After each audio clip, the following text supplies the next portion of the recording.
We're finally here, the beginning of a new series, looking over all of D.GRAY-MAN. I wanted to start with the first episode on its own. I find a lot of shonen end up with one of two problems in their first episode. You kinda have to fight the monster and show off your powers, but without any time to set up your world or characters. So a lot of shonen, like I'll throw Radiant under the bus, even though I love Radiant. A lot of shonen end up having very goofy first episodes, because you only have your protagonist to work with, a couple random side characters you're not going to see again, and you have to fight a monster. You just don't have the time to set up any backstory or the world. D.GRAY-MAN somehow doesn't have this problem. This series isn't going to be as scripted as the usual 1am anime episodes. I just want to take a look at what D.GRAY-MAN does so perfectly in its pilot.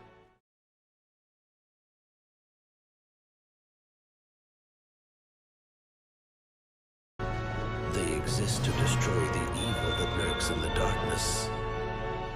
An evil that brings pain and suffering to the world.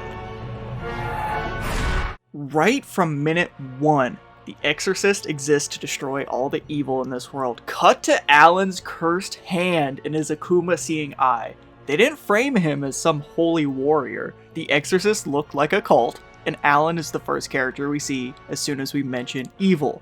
But then he turns to fight the Earl, trying to move past his destiny of being a Noah. So this episode starts off with Alan alone in London, making his way to the Black Order.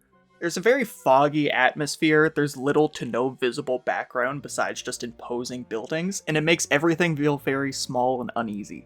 The townspeople talk about a haunted church, which of course is the perfect start for this kind of show. We're introduced to Moa, who is an unbelievably likable police officer, and considering other characters in D.GRAY-MAN are supposed to be one-offs and then come back as exorcists, it's a shame we don't get Moa back, because she's so much better than a lot of others.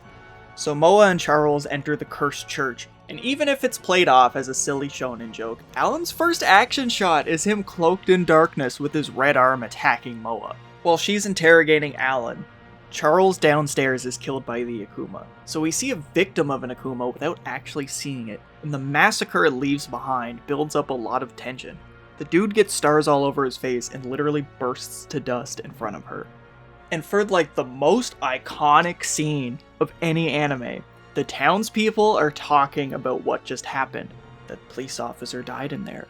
And the Millennium Earl walks, whistling and humming, unnoticed behind them. Speak of the devil and he'll appear, but you won't know he's there.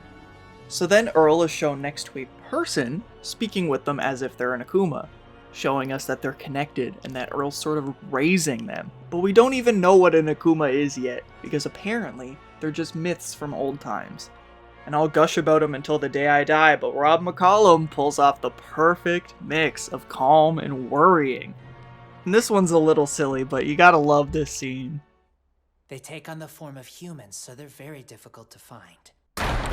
So right in front of Moa, Mark's body literally melts into the Akuma. It's a horrifying image for a shonen series. In one attack, he destroys the house. Level 1 Akuma this early in the show are a very legitimate threat. Forgive me if I'm wrong, but I think D.GRAY-MAN keeps their power level somewhat high throughout the show. Which in some ways is a bad thing, because level 1s overstay their welcome compared to the level 2s, which are a lot cooler design-wise. So as Alan's describing what the Akuma are, and how dangerous they are, and how their missiles are filled with a deadly venom that just kills everything, we witness this town's entire police force wiped out by, oh, let me check my notes, the weakest villain in the entire show. So let's just circle back to how horrifying this show is for its age range. Mark's wife, or I guess fiance at that point, dies, and her soul is used for the Akuma, which is already pretty terrible. But she doesn't just get sick and pass away off-screen as a beautiful maiden. This woman is crushed to death by the church chandelier. When poof, the real introduction of the Millennium Earl. 30% godly figure, 70% used car salesman, 100% sexy. Look at my newest enchanted body. It can take a soul and revive it back to life. I order you to kill this man and wear his body as your own. Happy birthday. You are now complete. Or maybe 100% horrifying, but what's the difference?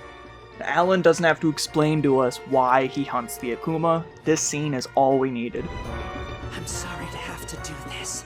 Your suffering will end forever in just a moment. May you rest in peace.